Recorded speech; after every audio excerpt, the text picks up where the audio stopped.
my name is Cameron Miller, and this is Trinity Place in Geneva, New York, and a reflection on the 8th week of Pentecost in the church calendar.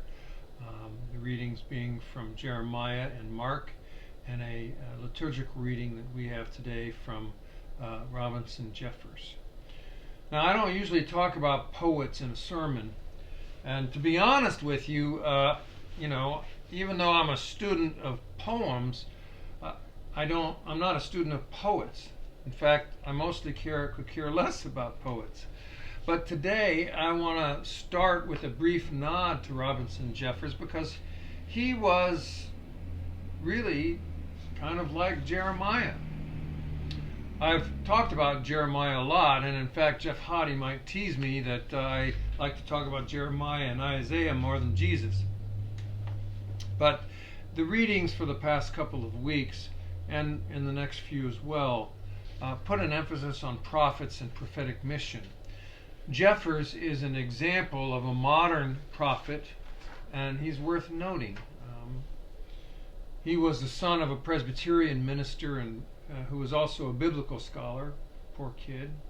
And he himself became a student of medicine, anthropology, literature, classic languages, and forestry. Oh, and he graduated with an undergraduate degree at the age of 18.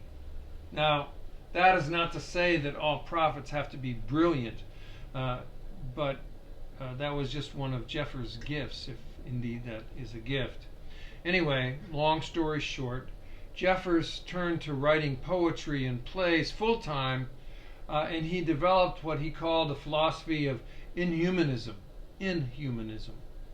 He thought that human beings had been jilted by God because of our obsession with ourselves that has led to so many crimes against nature. So think Jeremiah there, like today, where Jeremiah says, "How terrible it will be for the leaders of Judah who are scattering and destroying my people, says the Lord," from Jeremiah.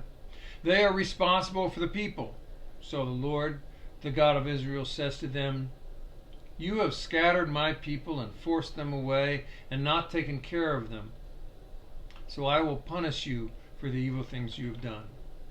That from Jeremiah. Well, Jeffers' fame and poetry kind of reached its zenith in the decade before World War II, but the extreme patriotism of wartime and the Red Scare following it, he was criticized for being unpatriotic and for his strong denunciation of war and its extreme destruction of nature, let alone humanity. All of that made him an easy target.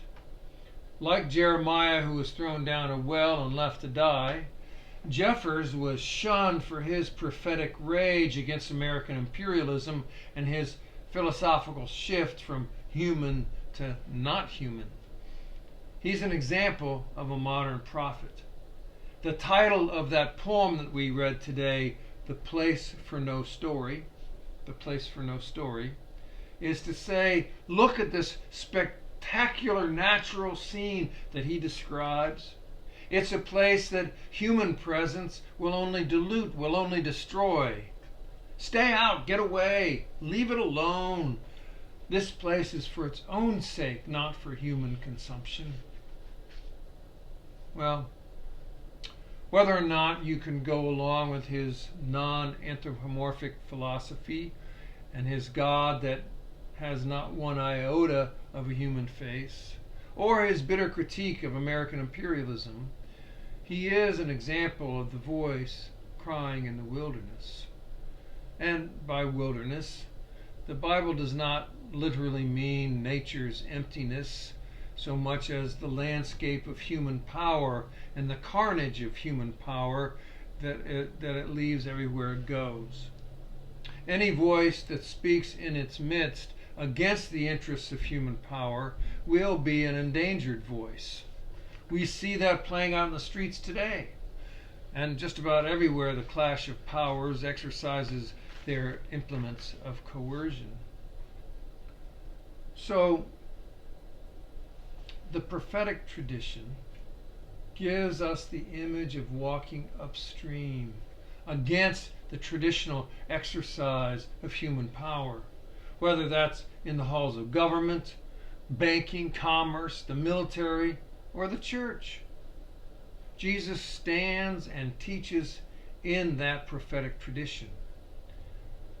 The reading we have from the lectionary today cuts out a huge piece of a larger story that demonstrates Jesus' prophetic nature. You can see in the reading that it skips from verse 34 down to verse 53. But what we see in those missing verses is that a prophet does not bathe in shallow companionship nor seek fame and fortune.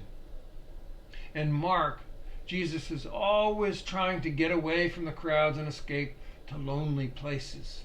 In other words, where people are not. Think Robinson Jeffers and the place for no story. Jesus wants to get to a place and do something that will have no story associated with it. But when the needs of the people arrive, he always responds, no matter how tired or fierce his own longings. The verses that we heard today are followed by a feeding of 5,000, but it's the end of that story that always impresses me.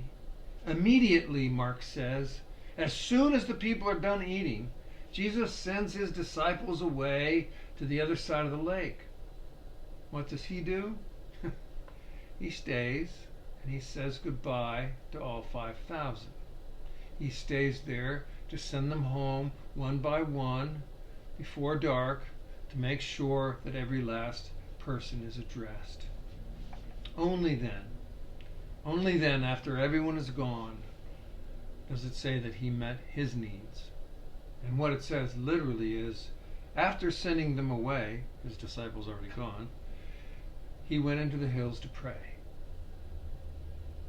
Well, that scene is followed by Jesus walking on water in the dark to catch up with his disciples who are still rowing to the other side. But then the cycle starts all over again. A lonely place gets crowded with people flocking to have their needs met by Jesus. Jesus addressing them the best they can. Jesus teaching them, which is what he came to do, and then finding another lonely place. Now, please don't get me wrong. I am not saying we all have to be Jesus.